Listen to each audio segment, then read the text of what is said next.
Nigeria's oil revenue has played a pivotal role in shaping Nigeria's economy, accounting for a significant portion of its national income.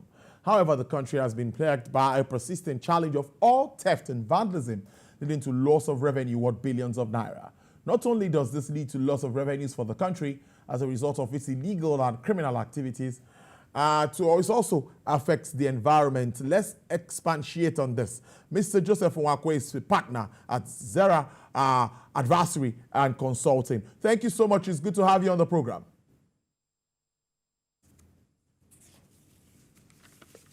Mr. Joseph Nwakwe, if you can hear me, let's talk about, start with what Nate said. Well, not really looking at the figures, but the negatives of oil theft seems to be eating deep into our economy. What is your reaction to this at first, and all efforts being made to address it?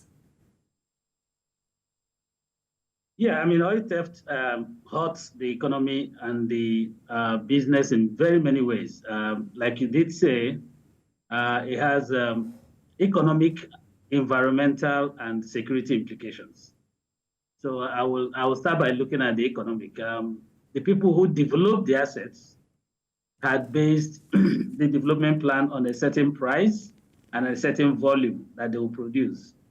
So when you steal from them, essentially you've made the project uneconomic. And remember, they've already invested, so they're going to run at a loss. So that's one thing they have. So what will that do? It will mean that it's going to take them much longer time to recover their cost, and they might not be willing to reinvest. So that's one major thing. So it's a significant disincentive for the investment community.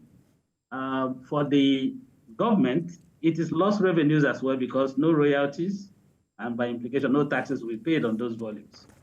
So that's economic. For the communities where this happens, it leads to significant devastation of the environment. We've already seen pictures when these guys break the pipe, they don't seal it properly, and all that. There will be a lot of spillage and environmental damage due to that. So those are issues. And of course, essentially people who are doing this will have way too much resources that occasionally the state might not be able to contain them. So that's another security implication that might portend. A good start indeed. But like many will say, not just anyone will go to rupture a pipeline, move it into the vessels and all of that. This is like a calculated international crime. Where do we go from here? Well, where we go is, I think there's been a lot of activity in this space. We've seen some improvements in the numbers, and that's heartwarming, and I hope that they continue to put pressure to ensure that people who have invested money to develop these assets actually get the benefits that they expect. Something I forgot to say is that when this thing happens, typically it leads to shutting. When it's discovered, the operator will shut in that production, right? So that equally hurts the country, because you now have deferred production. So that's a major, and we've seen a lot of that, because when lines are broken into, naturally the operators, once they figure it out, they will shut in the wells. Once they shut in the wells, it means they're not producing, so they're not making money. The country is not producing, the country is not making money. So everybody loses, except the oil thief. So it's really an important and critical piece. As we look for investment in the sector, we need to guarantee the investors that indeed they will reap the benefits of their investment. We don't want to give them the impression that it's a hit and miss. A good one. But we've also been talking about cost of production. I know we've gone this route before, Mr. Nwakwe, but I want to ask, how well is the NNPCL trying to manage cost of production? I'm talking about crude here now, in country. They talked about trying to reduce it for benefit of all. I don't know. Can you tell us how far we've gone with that, and what's the positive that we have in that? Well, I don't know what the numbers look like today, but the last time I checked for the onshore shallow water is closer to $30 per barrel. The last time I looked at the number, so that's very high for those terrains. That's typically what you will expect in the deep water. What's the implication when you have theft? Remember that one key measure for your cost is what we call the unit technical cost. So really, it's about all your costs, both capex and opex, divided by the volume. So when your volumes are being stolen, it gives the impression that your unit technical cost is going to be very high, right? And it's going to be uncompetitive. So your margins are being eroded. So also when you discover that your lines have been breached and you shut in production, all right, your cost will hit the roof. Your unit cost will hit the roof because there's no volume or very little volume. Your Mr. cost Wakwe, is already your cost. Let's take a break. Mr. Wakwe, can you hear me? Let's take a break for a minute and we'll come back to continue this conversation. Wrap up our conversation. Mr. Joseph Wakwe is still online where we've been discussing crude oil theft and all of that. Mr. Wakwe, let's wrap up on this note. OPEC's quota to me has also always been a worry. We are yet to always meet up with that figure. I think we're about it's supposed to be about 1.6 or something. That also affects our revenue, capacity to generate more revenue. How does this come to you, and what are the further implications of this?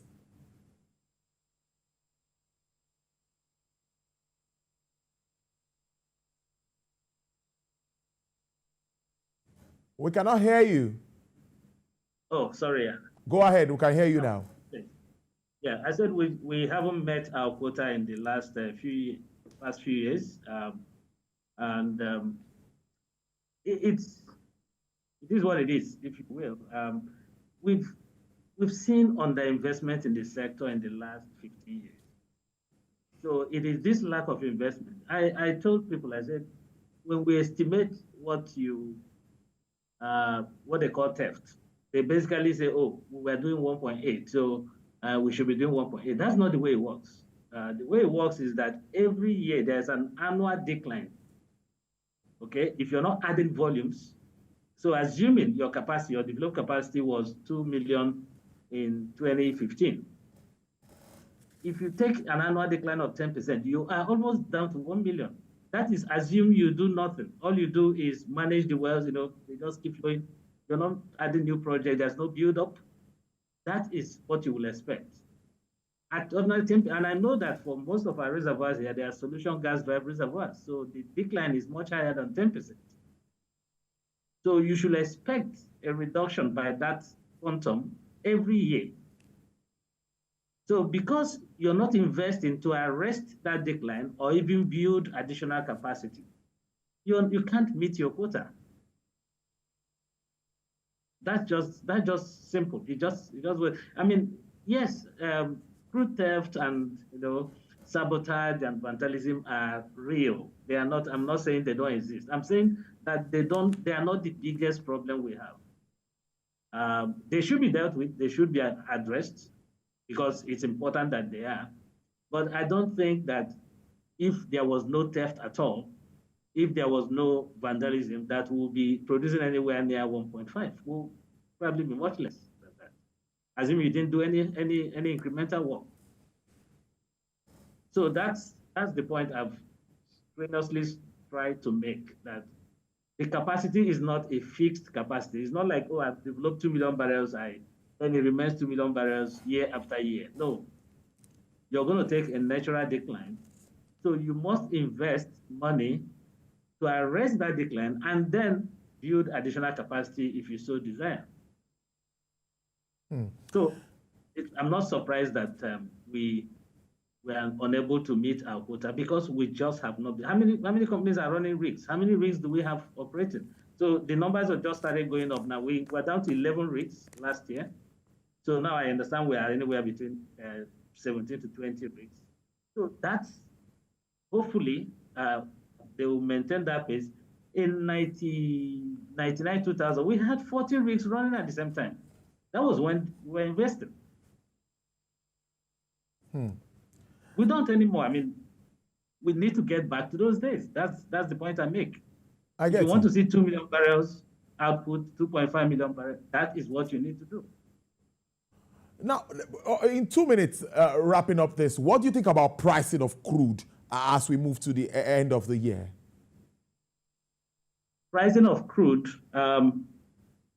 we've seen some cooling off lately. It kind of dropped a little bit. I expect it to be hover around that range. But as winter approaches, there'll be a bit of an increase in demand, slight increase in demand. So that should be expected. But I don't think it will hit up to maybe 90s that we saw some weeks back. So I think we'll be anywhere between $70 to $80 barrel. All right, I must thank you so much, Mr. Joseph Nwakwe. Thanks for your patience. Partner, Zero Advisory and Consulting, making sense of this topic of discourse. Very important. Crude oil theft and its impact on our environment and economy. Enjoy your weekend. Have a great day.